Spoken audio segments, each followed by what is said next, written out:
Tamika, do you want to go ahead and introduce Marilynn? Sure. So we have with us today Miss Marilynn Winn. Marilynn Winn is currently the co-founder and lead organizer for Women on the Rise, which is a part of the Racial Justice Action Center.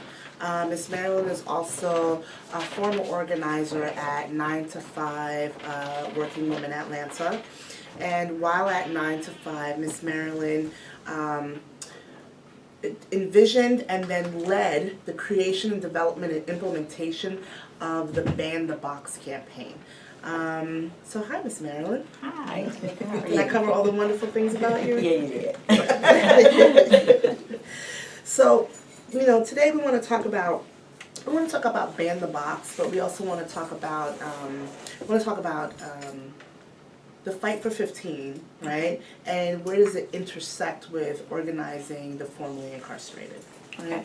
So can you tell us a little bit more about what does it mean to ban the box? Yeah, what is the box? Mm-hmm. Okay, the box is, it's a box on all applications, employment applications, housing applications, education applications. It's a box that asks about a person's criminal background.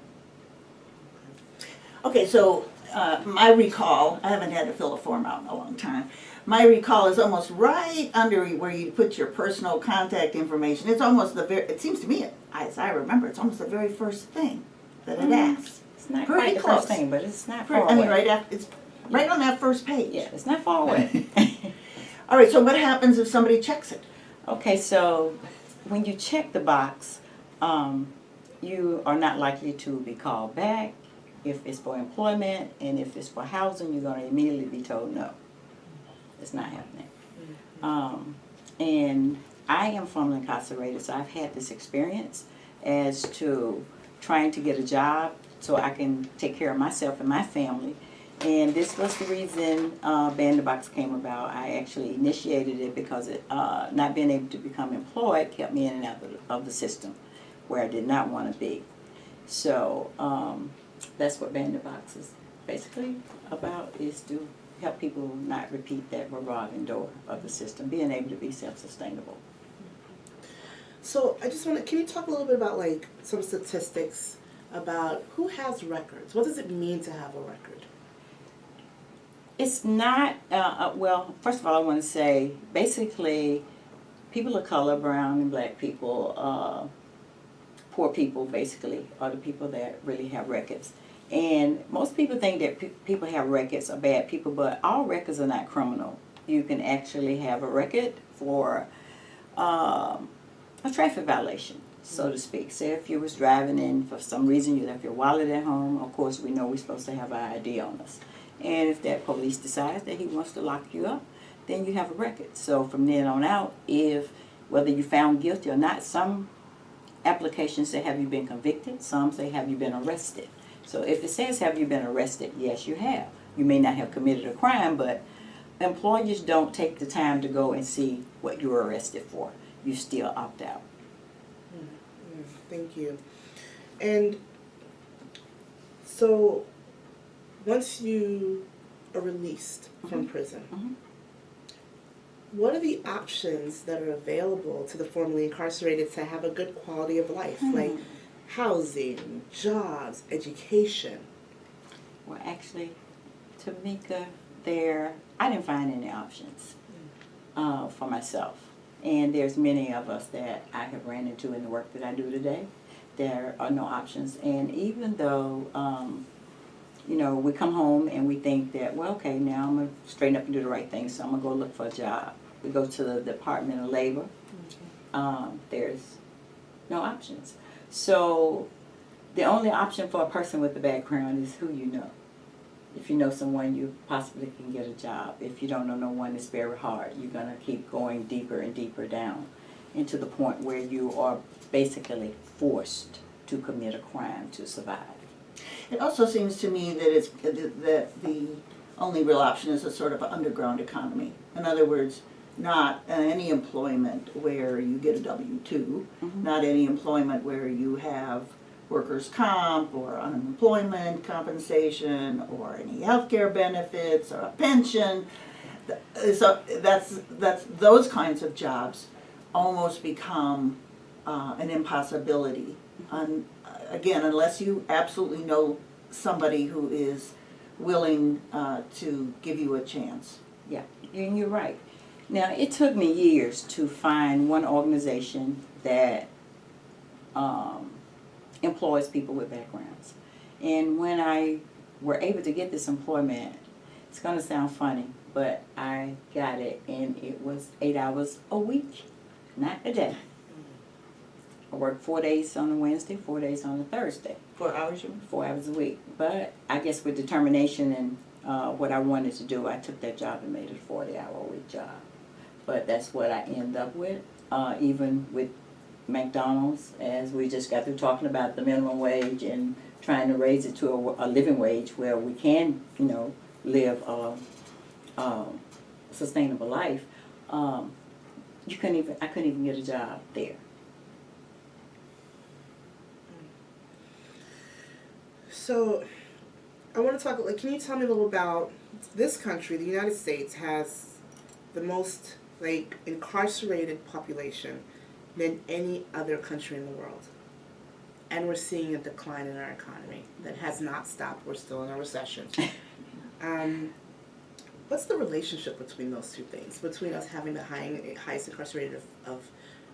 number of incarcerated peoples and also our decline in economy? Okay, so you're saying in the United States. Mm-hmm. I can't answer for the United States, but I can give you some answers for Georgia, being a southern state. Okay, so of course we know that this is a right to work state. So along with that and having a background, you're just not offered anything that will help the economy rise above what it is. And I feel like for the state of Georgia, taxpayers are paying way more money for people to be housed in prison for low misdemeanor charges, when it's kind of self-explanatory if you put the numbers out. The lowest paid city job is $16,000 a year. It costs us $18,000 to house an inmate, plus you paying taxes. You paying taxes, state taxes on this inmate. Why not give that inmate a job and let that inmate pay taxes for himself, and if we could put money back into revenues? So I don't get it, and I can't understand why they're not getting it. But for some reason, I'm feeling that this is the era now, that for formerly incarcerated individuals, things are kind of moving and it's buzzing, but it's not what it should be. I had a question about the prison industrial complex and how even after you're released, the whole system of probation and the fees that are attached to that is another burden that people have to carry. Okay, that is a burden, and that is one of the things, I'm glad you brought that up. That is one of the issues that Women on the Rise and the Racial Justice Action Center is working on, and it's the private probation, private misdemeanor probation, where it's actually robbing people of their lives. It's robbing children of their parents. People are losing their homes, whereas with that private probation, it's a private probation. And with the private probation, if you receive a ticket and that ticket is $100, you go to court, you cannot pay that $100. You are now placed on probation. That $100 now becomes $300, where you have to pay a $35 probation fee. You're paying this person to bring them your money, and then there's surcharges added to that. So if you can't pay $100, what makes the state of Georgia think you can pay $3? So in that instance, for people that do not have backgrounds, now accumulates backgrounds because they can't pay it, and now they are placed in jail for that fee they can't pay, which still don't make sense because now they're just sitting in the jail and taxpayers are steady paying money to keep them there. Now they lost their job, they lost their home, some of them lost their kids. to keep a revolving door. It is a revolving door. To me, it's entrapment, because for every head that there are in prison or in jail, someone is getting paid for that. I wanted to ask you, Marilynn, because this campaign has had some successes. Yes. So could you talk a little bit about how that was achieved, and actually in which cities or which entities now the box is actually taken off of the application form? And then lastly, is it making a difference?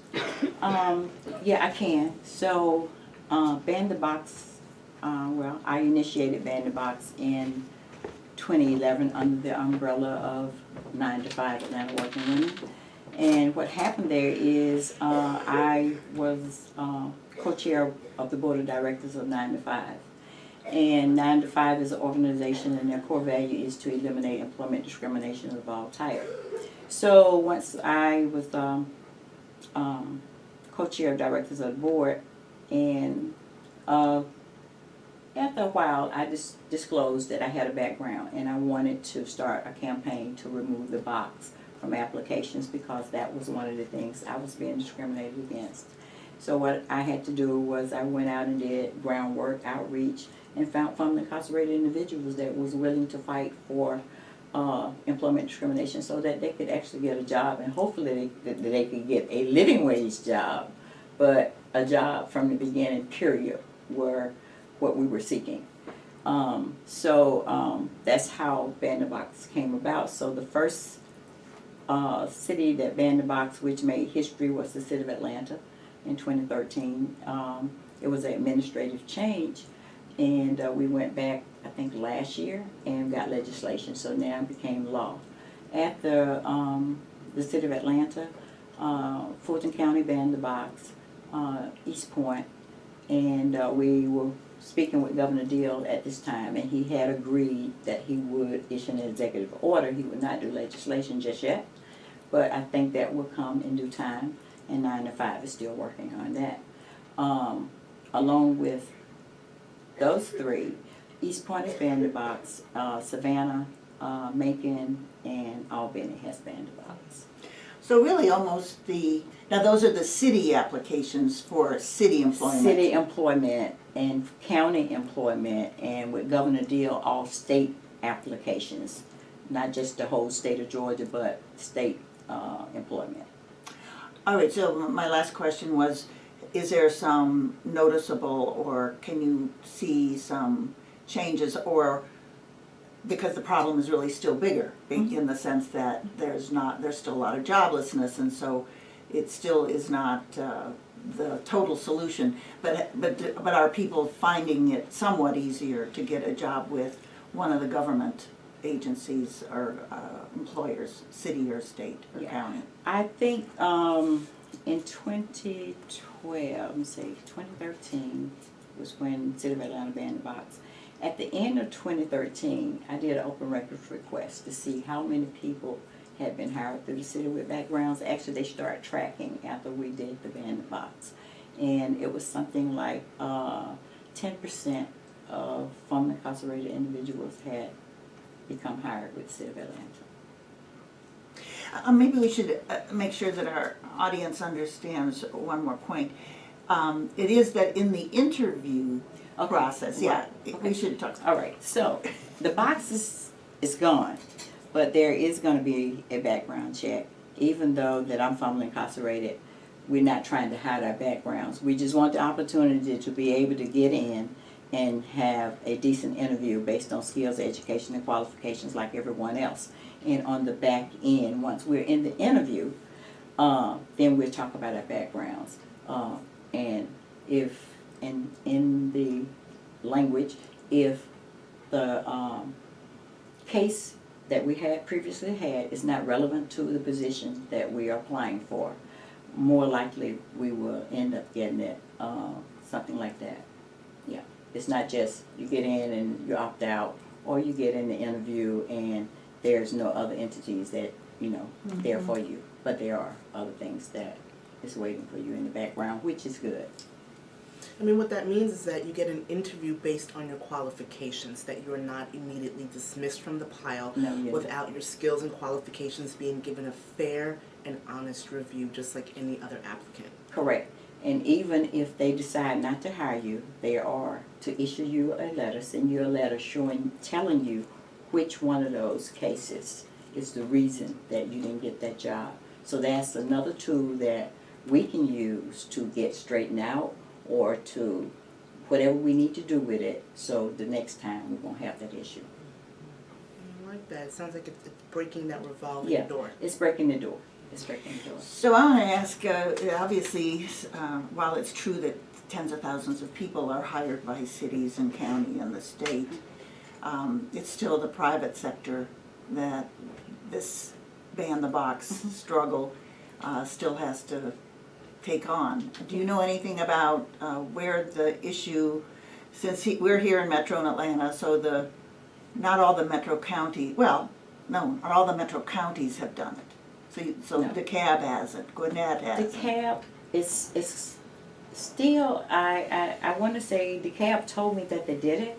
I reached out to one of their commissioners and he said he would. We had a meeting. He said he would. But someone just recently told me that they saw the box. And but I think they still hire people with backgrounds as well. So let me just ask, do you have any information about any campaign that's directed towards any of the companies that have some of the largest private employees? Well, I do know that somewhat of, I think Georgia Justice Project is working on the private sectors, and I think 9 to 5 is going to work on private sectors as well. Well, then let me do another follow-up question, because I sort of alluded to it a little bit before. I think obviously the big struggle still is the issue of good jobs in general. Yeah. And this encompasses all these low-wage workers that we have discussed that are in so many areas, from restaurant workers to airport workers, Right. Domestic workers, home health care, all these fields that I just saw something in the paper where it talked about which jobs are the ones that are hiring. It's all the ones I just mentioned. Okay. Yeah. This is where the growth industries are. So it's a combination, because even if a formerly incarcerated person gets a low-wage job, such as Antoine and Joshua just talked about, Right. nobody can survive on $7.25. No, you cannot. You cannot survive on $7.25. So I guess my question is, are you aware of any particular outreach that's being done to the organizations that you work with about how to connect these two struggles for living wages and also banning the box? And essentially, really, all the other things that restrict people who have some sort of a record, the housing applications, the educational grants, all of that. No, I don't right offhand, but I do, and I want to say again that 9 to 5, I think, is joining forces with the Raise for 15 to include the people with backgrounds in that, because it affects them as well as it does just not having a record and not making a living wage. So I think 9 to 5 is doing that as well. I want to ask, Ms. Marilynn, prior to this, you and I got a chance to sit down and we had talked about there is a story out there that the more prisons you build, the more jobs, right, that are available in a community. Can you talk a little bit about that? Confirm that this is a myth and just share some information to dispel it?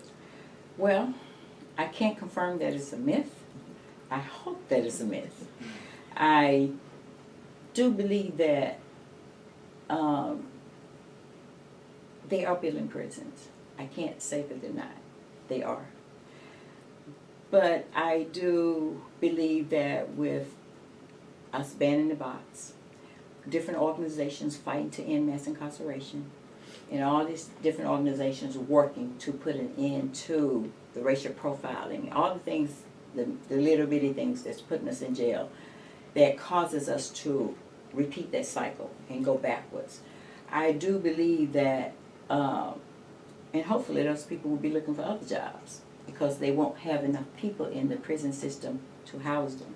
I mean, we are diligently working every day to end mass incarceration, and I mean, we're pulled, stretched wide, because this is a huge issue. It's a problem.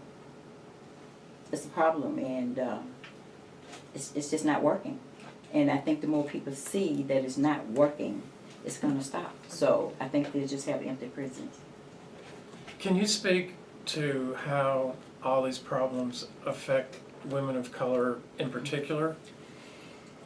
Well, first of all, we are paid, I think, 77 cents to the man's dollar. That's number one. And we don't get the jobs that I feel, or get paid that I feel that we should, because I think society look at us as homemakers. We have children and different things of that nature. But women of color are going to jail faster and longer than men now. And I think that is another strategic plan that society has for us. We are the people that have the children. So if we're not here, then there are less people of color, less people. Mm-hmm. And the other issue I was curious about in terms of the effects on people after they're released is their human right to participate in society. We're talking about jobs, but also voting. Okay, yes. Okay, for the state of Georgia, if you can vote, if you have committed a felony and you are through all state obligation, all fines, all fees, probation, parole, you are free to vote. But I know, like in Florida, wasn't that an issue? In Florida, you cannot vote for life. Mm-hmm. But don't you have to go apply or do something? You It's do not have- automatic, No, right? it's The not person- automatic. The person has to know and go Right. take the trouble to go Right. do it. They have to know, because the prison system do not tell you that you have your voting rights back. So I know for myself, I had to go 2 or 3 times because they kept coming back saying, well, you're on probation. I said, no, I'm not. Well, you this, well, you that. So it's something that you're going to have to work at, but you are free to vote. And yes, we do things around voting rights for people for people with backgrounds. I particularly myself, when people come to our office, and if they are from incarcerated. So I do ask them, do you vote? Have you voted? And some say I'm not registered, but I carry voting forms in my car. I register them on the spot. And I think it's like 74% of us that are eligible, but we don't vote because we don't know that we can vote. So, Ms. Marilyn, can you talk a little bit about $15 in a union? What does that mean in terms of the quality of life for the formerly incarcerated? $15 in a union. And I'm like the young man that was sitting here earlier. We need both of those. We need that $15, and we need to be able to keep that $15. We need to be able to get a cost of living raise when everyone else does. Without that union, we are already, we're facing all kind of obstacles again, with threatening to be fired for anything, stuff like that. So the union is essential. We have to have that union. We need that union. So we just have a couple of minutes left before the program ends. I want to thank you so much for coming in. Do you want to, at this moment, give any kind of contact information for the organizations and the campaigns you're involved in? Yes. Again, my name is Marilynn Winn, and I'm the co-founder and lead organizer for Women on the Rise. And Women on the Rise is also working in Atlanta to implement a pre-arrest program, meaning that you don't have to go to jail for low-level crimes.